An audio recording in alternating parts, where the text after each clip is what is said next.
Resolutions करके, और जादव साहब है आपको, और मैं भी जहां हो सकता मदद करूंगा। जो भी आपका रिप्रेजेंटेशन सेंट्रल गवर्नमेंट में देने के लिए, सोशल वेलफेयर मिनिस्टर वगैरह वगैरह, अगर प्रधानमंत्री से भी अपॉइंटमेंट हो सकती है, तो जरूर आपकी जो समस्या है, आपकी जो रिप्रेजेंटेशन है, आपकी जो जस्टिफाइड डिमांड्स है, जरूर हमें देश में हाईएस्ट लेवल में पहुंचाने में आपको उसमें आपकी जो डिमांड्स है उसको आगे जाने का चांस है। और मैं शायद बहुत लोगों को यहाँ मालूम नहीं होगा, मैं इंडियन एयरफोर्स में फाइटर पायलट था। चाइना और पाकिस्तान बॉर्डर में बहुत साल रहा मैं। उसके बाद भारत के राष्ट्रपति के पास एक सीनियर ऑफिसर के रहते काम किया हूँ। वहाँ से रिजाइन करके मैं पॉलिटिक्स में आया हूँ। मैं 5 बार एमएलए रह चुका हूँ, कंबाइंड आंध्र प्रदेश में कैबिनेट मंत्री रह चुका हूँ, और तेलंगाना कांग्रेस पार्टी की अध्यक्ष 6.5 साल रहा हूँ, और अब मैं एमपी हूँ। मैं ये बैकग्राउंड भी इसलिए दे रहा हूँ कि मैं अपनी कॉन्स्टिट्यूंसी में जहाँ मैं चुन के आता हूँ, मैं ट्राइबल्स के साथ बहुत ही नजदीक दोस्ती रखता हूँ, क्योंकि मैं उनकी लाइफस्टाइल, उनकी सिंप्लिसिटी, उनकी स्ट्रेट फॉरवर्डनेस मैं अप्रिशिएट करता हूँ। और मैं असेंबली में हूँ या पार्लियामेंट में हूँ, मैं बहुत बार टोटल ट्राइबल कम्युनिटी का और खासकर बंजारा कम्युनिटी का बहुत से इश्यूज मैंने आपकी तरफ से लड़ा।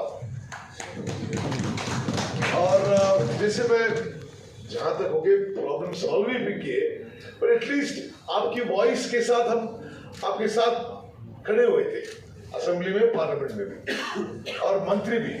मैं कुछ गर्व से कहना चाहता हूँ, स्वतंत्र भारत देश में दलित्स और ट्राइबल्स को मैक्सिमम घर बनाए मैं उत्तम कुमार रेड्डी, जब हाउसिंग और जादव साहब उन दिनों में मैं पॉलिटिक्स नहीं आने देता था, उसको बोलता था सैचुरेशन मोड, और शायद पैसे ज्यादा नहीं देते थे, 1 लाख देते थे, और 15,000 20,000 बाथरूम के लिए, और उसके साथ वो लोग कुछ पैसे जुड़ा लेना और बना लेना, और हम पैसे डायरेक्टली बेनिफिशियरी को दे देते। इस स्कीम मैंने बहुत ही पर्सनल इंटरेस्ट से किया और कुछ लाखों घर बनाए। मुझे बहुत सेटिस्फैक्शन है कि हमने इतने दलित और ट्राइबल्स को घर बना सके उस टाइम। और मैं 2-4 चीज और मेरे प्रैक्टिकल एक्सपीरियंस से आपको बताना चाहता हूँ। ये तेलंगाना में मैं कोई भी पॉलिटिक्स नहीं ला रहा हूँ, मैं इस इश्यूज में बात कर रहा हूँ। तेलंगाना में जो रिजर्वेशंस की बात है, मैं असेंबली में था जब ये रेजोल्यूशन पास हुआ था। मैं उस दिन ही मैं थोड़ा डिफर किया था, थोड़ा सा रिजर्वेशंस बढ़ानी है। अब सोचिए 2021 सेंसस के लिए बहुत देर लगेगा, क्योंकि वो कंपाइल होने में, प्रिंट होने में वो टाइम लगेगा। So we should go by 2011 census which are official figures. तो जब कंबाइंड आंध्र प्रदेश था तो 6% रिजर्वेशन था ट्राइबल्स के लिए। अब as per official census report Telangana में ट्राइबल्स का संख्या 9.08% है। और जिस दिन से मैं उस दिन असेंबली में, अभी पार्लियामेंट में भी मैं हमेशा रेज करता हूँ कि ये कॉन्स्टिट्यूशनल राइट है इन लोगों का, इन कम्युनिटी का। This is a constitutional right that reservations must be given in proportion to their population percentage. But किसी वजह से ये आगे नहीं जा रहा है। मैं आप लोगों को इतना ही बोलना चाहता हूं कि आपके लिए तेलंगाना जैसे राज्य और भी हो सकते हैं। सबसे बड़े मुद्दा ये है क्योंकि आपके बच्चों के लिए, हायर एजुकेशन के लिए, जॉब नोटिफिकेशंस के लिए आपको बहुत ही फर्क पड़ेगा 6% से 9.08% देने के लिए। मैं अभी जो यात्रा कर रहा हूँ, हर तंडा में ये बोल रहा हूँ, आप लोग कंफ्यूज मत हो जाइए। आपके लिए सबसे बड़ा मुद्दा है, आपको जो कॉन्स्टिट्यूशनल राइट है, ये रिजर्वेशंस बढ़ाना है, आपकी हक है। और इतना मैं ये भी बोलता हूँ, ये जो सुप्रीम कोर्ट की 50% की जो रिस्ट्रिक्शन की लोग बात करते हैं, जहां तक मेरा नॉलेज है और जहां तक मैं कॉन्स्टिट्यूशन लॉयर से बात किया हूँ, ये 50% जहां ट्राइबल्स और दलित उनके उनकी पॉपुलेशन परसेंटेज के हिसाब से बढ़ाएंगे, ये ऑब्स्ट्रक्शन नहीं होगा। मैं बोल रहा हूँ बहुत ही स्टेट्स नॉर्थ ईस्ट में 80% रिजर्वेशन ट्राइबल्स के लिए, और महाराष्ट्र में जब मराठास के लिए बढ़ाना चाहते थे तो 50% से ज्यादा करा दिया उन्होंने। अब जब ट्राइबल्स के लिए अब 3% बढ़ाना है तो वो तो बहुत सारे टेक्निकल कारण बोलते हैं। दूसरे कास्ट के लिए जहां बढ़ाना है बढ़ा ही नहीं दे रहे। तो दूसरा, मैं आपकी तरफ इस इश्यू में इस पार्लियामेंट में भी लड़ूंगा और उमेश यादव साहब की मैं मदद भी लूंगा। ये पिछली बार अब कैसा हुआ कि मुझे ये नहीं बोलता, मैं स्ट्रिक्टली जो पार्लियामेंट में हुआ है वो बोल रहा हूं। मैंने प्रश्न पूछा था कि क्यों रिजर्वेशंस मेरी स्टेट में लेट हो रहा है, 6% से 9.08 कर रहा है, क्यों लेट कर रहा है।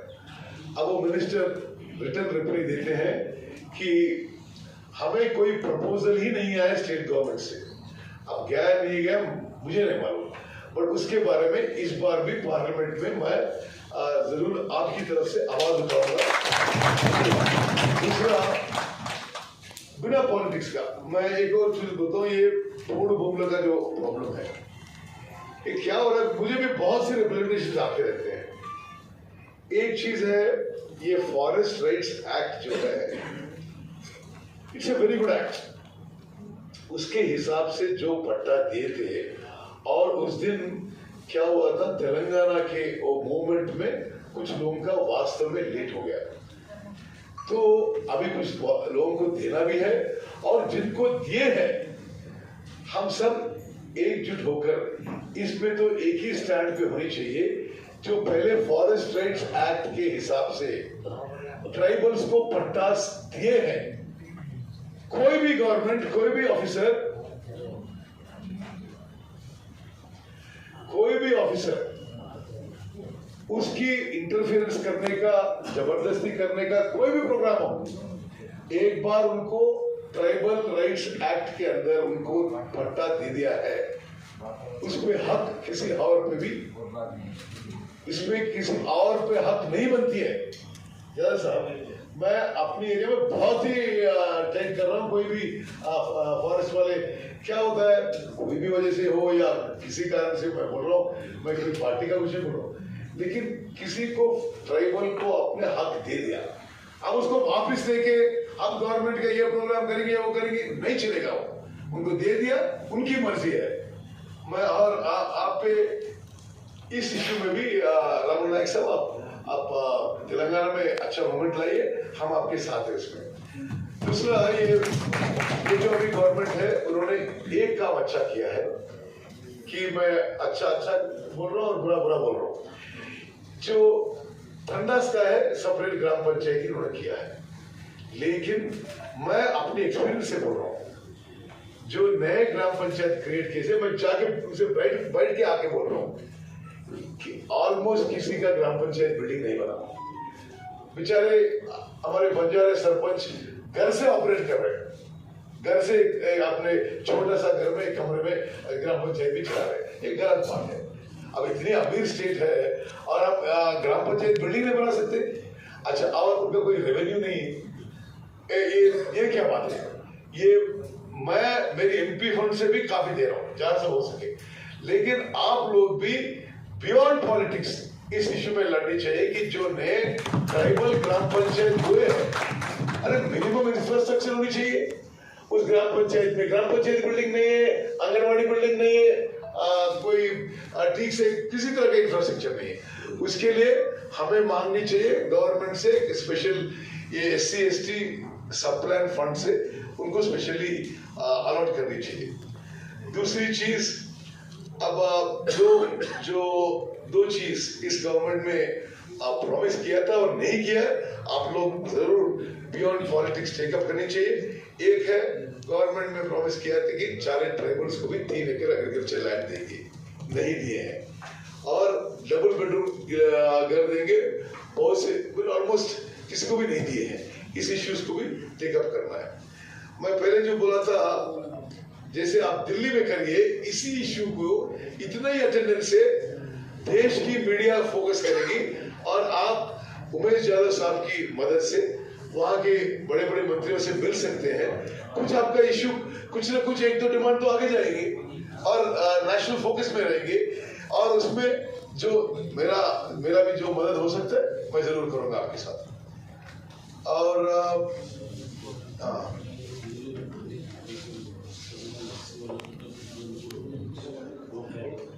बलराम नायक साहब ये सजेस्ट कर रहे हैं, जैसे तेलंगाना में अब जो शेड्यूल्ड कास्ट को दलित बंधु स्कीम लगा है, आप लोगों को डिमांड करनी चाहिए कि गिरिजन बंधु भी डिमांड करनी सहमत उसकी बात।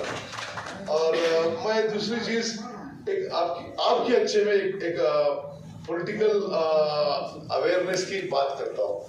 राहुल नायक साहब सिटिंग MLC होते हुए कांग्रेस पार्टी में आए, तो मैंने सोचा, मैं PCC प्रेसिडेंट था, मेरी फर्ज बनती है उनको वापस काउंसिल भेजने का।